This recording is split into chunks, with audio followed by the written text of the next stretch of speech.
హాగర్కి ప్రార్థన చేయడం లేదు. ఫస్ట్ 16వ అధ్యాయంలో ఒకసారి దేవుడు దూత కనబడతాడు. అభిషేకించబడిన యజమానుల దగ్గర ఆవిడ ఉంది కాబట్టి ఆయన వెళ్ళి పరిచయం చేసుకుని మాట్లాడతాడు. అయినా బిడ్డ మారదు, హాగర్ మారదు, ఆమె బుద్ధి మారదు, బయటికి తోసేయబడుతుంది. అప్పుడు ఏడుస్తూ కూర్చున్నప్పుడు మరలా అదే దేవుని దూత వచ్చి మాట్లాడుతుంది.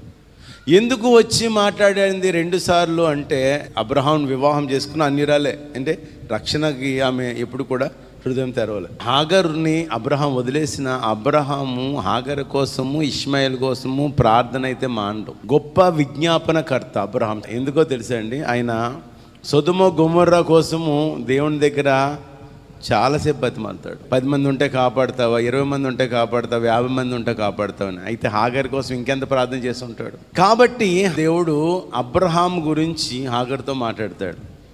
ఏమొచ్చింది నీకు, నా కొడుకు చచ్చిపోయేటట్లు ఉన్నాడు, నీళ్ళు లేవు, ఇక్కడ ఏమి లేదు, ఇంకా చనిపోయేలా ఉన్నాడంటే కనుక అది ఒక పక్కకు చూడండి.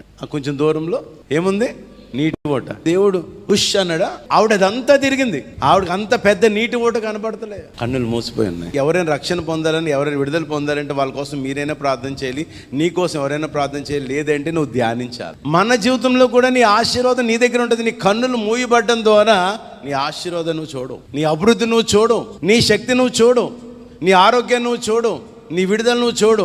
వెతుకుతూ ఉంటావు, అక్కడ ఉందా, ఇక్కడ ఉంది, ఇక్కడ ఉందా, అక్కడ ఉందా అని వెతుకుతూ ఉంటావు. హాగర్ లాగా చాలా మంది ఈ రోజుల సంఘంలో హాగర్ లాగే ఉన్నారు. హాగర్ జీవితం. మన ఆశీర్వాదం మనకు తెలియదు, మన దేవుడిచ్చిన దీవెనలు మనకు తెలియదు. దేవుడిచ్చిన దీవెనలు కూడా మనకి కాదనుకుంటాం, ఎక్కడో వెతుకుతాం, వెళ్ళి ఎవరి దగ్గరికి వెళ్తాం. కానీ నువ్వు ఎక్కడైతే ఉన్నావో అక్కడే పెడతాడు దేవుడు, నీకు చాలా దూరంగా ఏం పెట్టాడు. ఆవిడ కనబడలేదంటే నీటి ఓట, అరే అంత పెద్ద నీటి ఓట, అక్కడే తర్వాత వాళ్ళు సెటిల్ అయ్యారు. కొడుకు తనను అక్కడే ఆ నీటి ఓట దగ్గరే వాళ్ళు ఇల్లు కట్టుకుని సెటిల్ అయ్యారు వాళ్ళు. కాబట్టి నీవు ఇప్పుడు ధ్యానించి నీ కన్నులు ఓపెన్ అవ్వమని ప్రార్థన చేయాలి.